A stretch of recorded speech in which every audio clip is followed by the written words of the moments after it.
The letters arrived at newspaper offices in San Francisco on the 1st of August 1969, 3 of them, identical in their demands, chilling in their confidence. Each contained a piece of a coded cipher, a 408-symbol puzzle the sender claimed would reveal his identity once solved.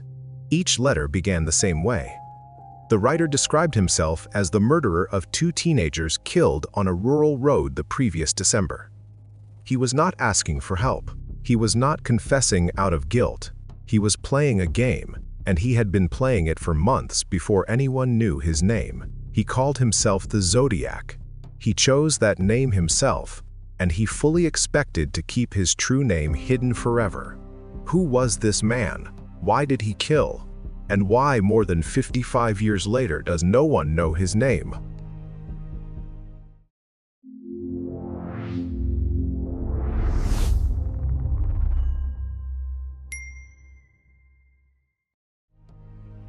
The late 1960s in the San Francisco Bay Area were a study in contradiction.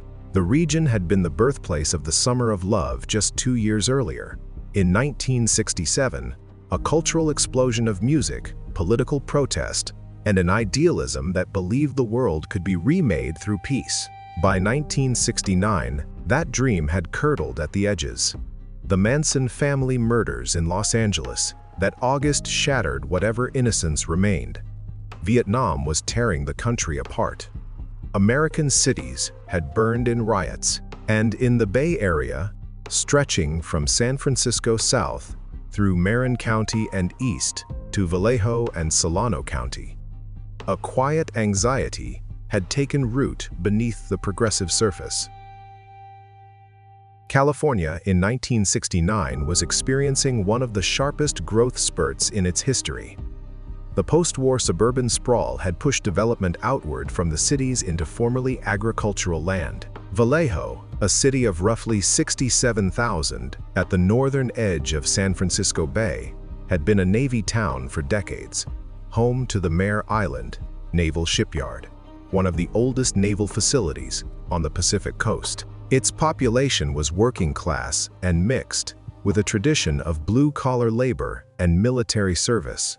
The small city's young people drove the same country roads and gathered at the same parks that young people had used for a generation. It was, by any measure, a place where terrible things were not supposed to happen. Law enforcement in California, in 1969, operated in a world that bears almost no resemblance to modern policing. There was no national DNA database. Fingerprint analysis was time-consuming and unreliable, requiring physical comparison by trained examiners working by hand with ink impressions and magnifying glasses. There were no computerized record systems connecting county sheriff departments with city police or state agencies. Jurisdictional cooperation was the exception, not the rule. A killer who crossed county lines could move between entirely separate investigative universes. In the Bay Area alone, crimes might fall under the jurisdiction of the Napa County Sheriff Office, the Solano County Sheriff, the San Francisco Police Department, or the Vallejo Police Department, each operating independently, sharing information only when compelled by circumstance. The FBI was available for consultation, but the Bureau's priorities in 1969 were organized crime, domestic surveillance, and political extremism. Local homicides, even spectacular ones, remained local problems. Telephone communication between agencies was the primary means of coordination. There were no emails, no shared databases, no digital crime maps. A detective in Vallejo, who wanted to compare notes with a colleague in San Francisco, would pick up a telephone or drive. It was into this fractured analog world that one of America's most calculated killers chose to announce himself. The victims came from ordinary life. David Faraday was 17 years old, a student at Vallejo's Hogan High School, an Eagle Scout, a wrestler, a young man liked by his classmates and trusted by his parents. Betty Lou Jensen was 16, also a Vallejo student, described by those who knew her as bright and outgoing, On the evening of the 20th of December, 1968, the two went out on what appears to have been one of their first dates together. They drove in David's mother's Rambler station wagon to Lake Herman Road, a rural stretch east of Vallejo running through open ranchland. That was a known gathering spot for teenagers on weekend nights. It was a Friday. The temperature had dropped sharply after nightfall, approaching freezing. Darlene Ferrin was 22 years old, a waitress at Terrace Restaurant in Vallejo known for her warmth and her ability to remember every regular customer's order. She had a young daughter. Her friend and companion that night, Michael Mageau, was 19. On the night of the 4th of July, 1969, the two drove to Blue Rock Springs Park in Vallejo, arriving around midnight as Independence Day celebrations wound down across the city. They parked in the darkened lot and talked. The park was quiet. They had no particular reason to expect trouble. Cecilia Ann Shepard was 22, a student at Pacific Union College in Angwin, California, an Adventist institution set in the hills of Napa County. Brian Hartnell was 20, also a student. On the 27th of September 1969, a warm Saturday, the two drove to Lake Berryessa, a large reservoir surrounded by rolling oak-covered hills, popular with picnickers and boaters. They spread a blanket on a small peninsula of land jutting into the water's edge and spent the early afternoon together. There were other visitors in the park that day, though the area where they had chosen to sit was relatively secluded. Paul Stein was 29 years old, a graduate student in English at San Francisco State University, who drove a taxicab at night to support himself while completing his degree. He was by accounts mild-mannered and responsible. On the evening of the 11th of October, 1969, he was working his shift when he picked up a passenger at the intersection of Mason and Geary Streets in downtown San Francisco. The destination given was the Presidio Heights neighborhood, an affluent area of large Victorian and Edwardian homes near the green edge of the Presidio Military Reservation. It was a short fare. What happened next was witnessed from an apartment window across the street. On the night of the 20th of December 1968, a woman named Stella Medeiros was driving along Lake Herman Road when her headlights swept across a scene that stopped her cold. David Faraday's Rambler wagon sat near a pump station gate at the edge of the road. A body lay outside it. She drove immediately to the nearest telephone and called the Solano County Sheriff's Office. Deputy Pierre Bido arrived and found David Faraday dead beside the car, shot once in the head. Betty Lou Jensen was found a short distance away. She had apparently run from the car and been pursued. She had been shot 5 times in the back, the grouping tight and deliberate across her upper body. She had not made it more than 30 feet. On the morning of the 5th of July, 1969, a woman driving through Blue Rock Springs Park discovered Michael Mageau wounded and bleeding in a parking lot. Darlene Ferrin was dead in the seat beside him.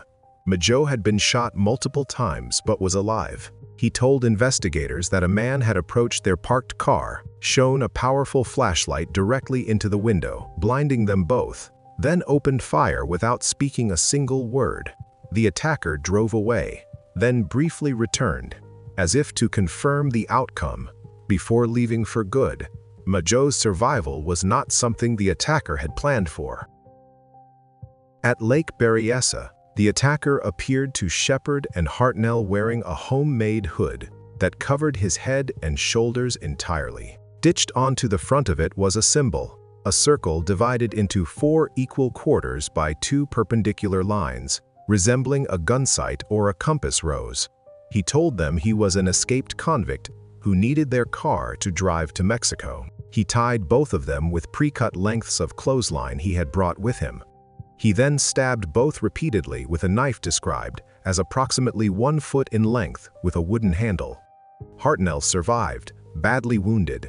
Cecilia Shepard did not. Before he walked away, the attacker went to the door of Hartnell's white Volkswagen and wrote on it in black felt tip marker 3 dates, each identified as an attack, and the words, "by knife." In San Francisco's Presidio Heights, the teenagers who witnessed Paul Stine's murder called police immediately. Officers responded within minutes. 2 officers passing through the area spotted a man matching the radio description walking calmly along a residential street and spoke briefly with him. He pointed them in a different direction and they moved on. Only after hearing an updated dispatch did the officers realize the man they had spoken with may have been the one they were looking for. He had vanished into the neighborhood. A portion of Paul Stine's shirt had been cut away. It would appear later in a letter to the Chronicle. Proof: the killer seemed to want the world to understand that he had been there. The Vallejo Police Department's initial investigation into the Lake Herman Road murders was conducted under Detective Sergeant Les Lundblatt. The rural location of the attack had worked in the killer's favor. The nearest homes were well out of sight, and the pump station gate was a spot local teenagers knew but which attracted little adult attention. Shell casings recovered at the scene were identified as Western Super X.22 long rifle cartridges, among the most common and widely sold ammunition types in California. Without a suspect firearm, the casings documented the caliber, but pointed nowhere specific. Following the Blue Rock Springs attack, Michael Maggio's survival gave investigators their first living witness. His description of the attacker was limited by the circumstances. A stocky white male, medium height, with a round face and light brown hair. The attacker had used his flashlight as both tool and weapon, blinding his victims before opening fire. The weapon used that night was identified as a 9mm semi-automatic pistol, approximately 40 minutes after the shooting. The Vallejo Police Department received a call. A male caller calmly directed the dispatcher to a payphone in Vallejo, identified himself as responsible for this attack and the Lake Herman Road murders, then hung up before the call could be traced.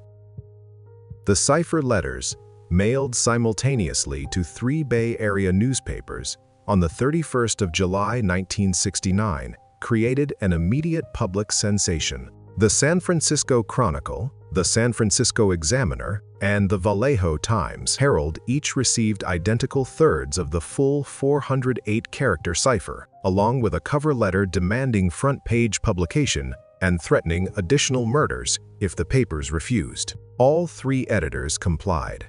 Naval intelligence, cryptographers at Mare Island, attempted to break the code and could not do so quickly.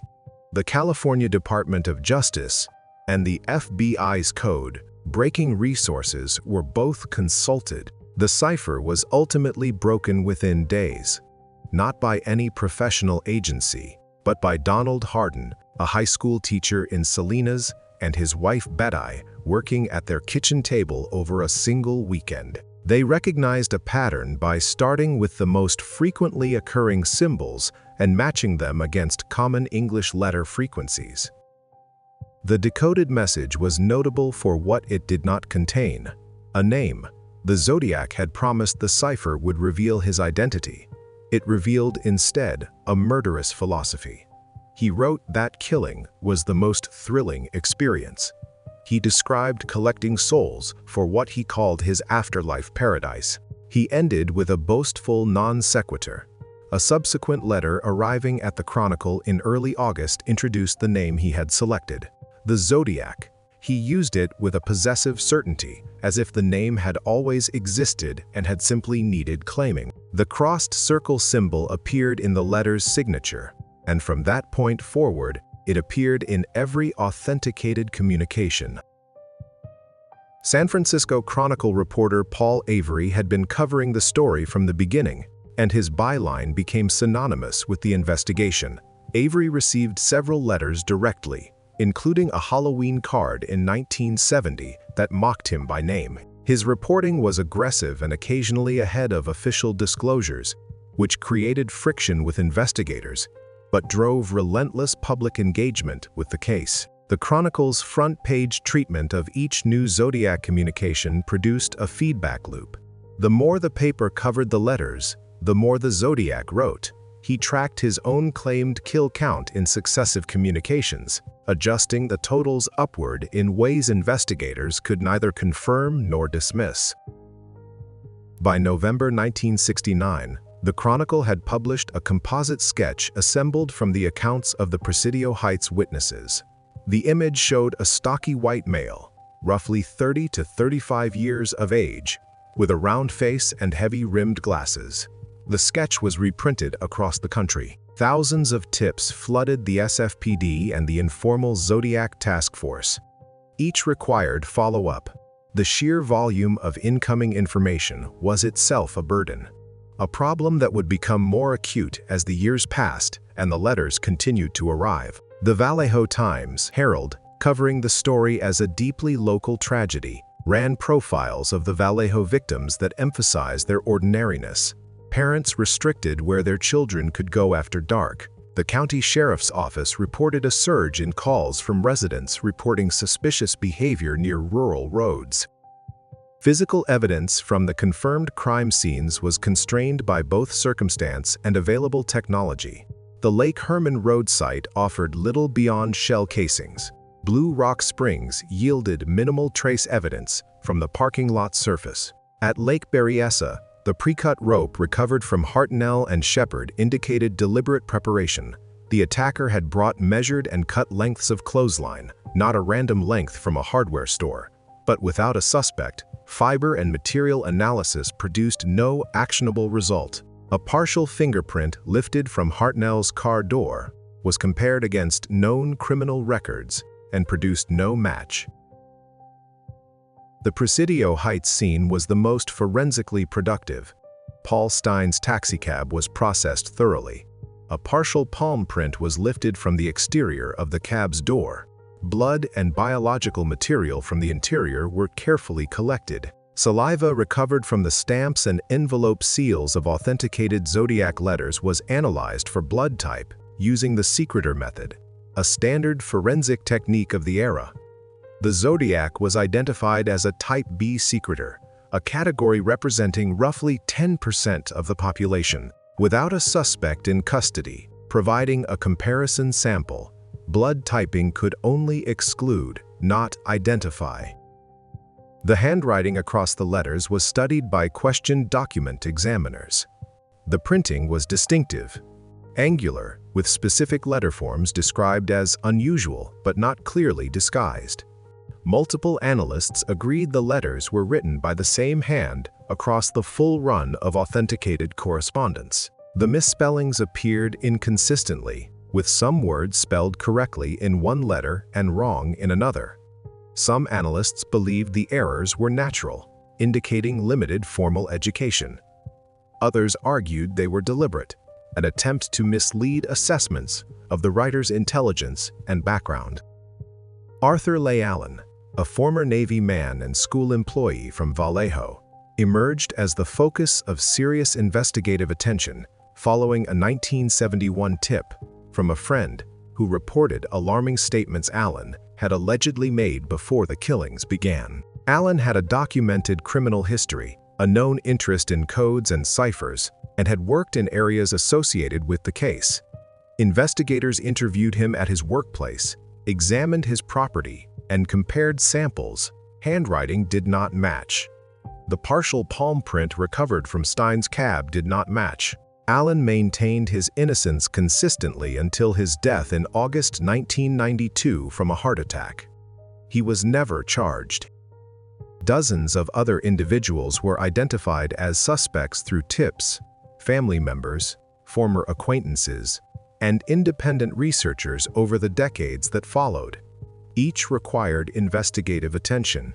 Each inquiry closed without a prosecutable case. The coordination between agencies, Vallejo Police, Napa County Sheriff, San Francisco Police, had been imperfect from the beginning, and as investigators who had built the deepest institutional knowledge of the case retired or transferred, the accumulated understanding of the case's details dispersed. Case files were organized and archived. The investigation, officially, remained open. After 1971, authenticated Zodiac communication slowed. A final confirmed letter arrived at the Chronicle in 1974. After that, silence.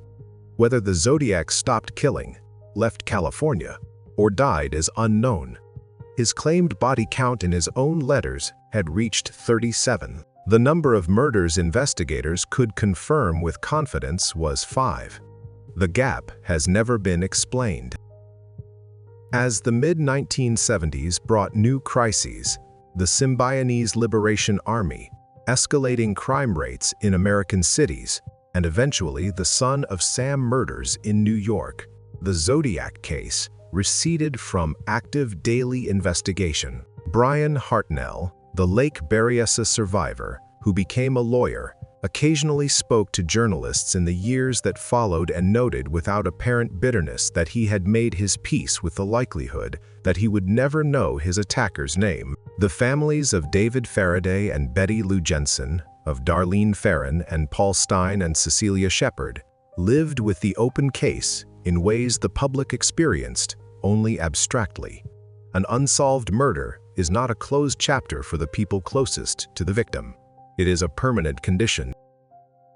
Robert Graysmith's 1986 book brought the case back to national attention, centering public suspicion on Arthur Leigh Allen with the force of a detailed argument. The book sold widely and was adapted into a major Hollywood film in 2007, directed by David Fincher, introducing the case to an entirely new generation. Each wave of renewed public interest produced new tips and renewed official statements that the case remained open.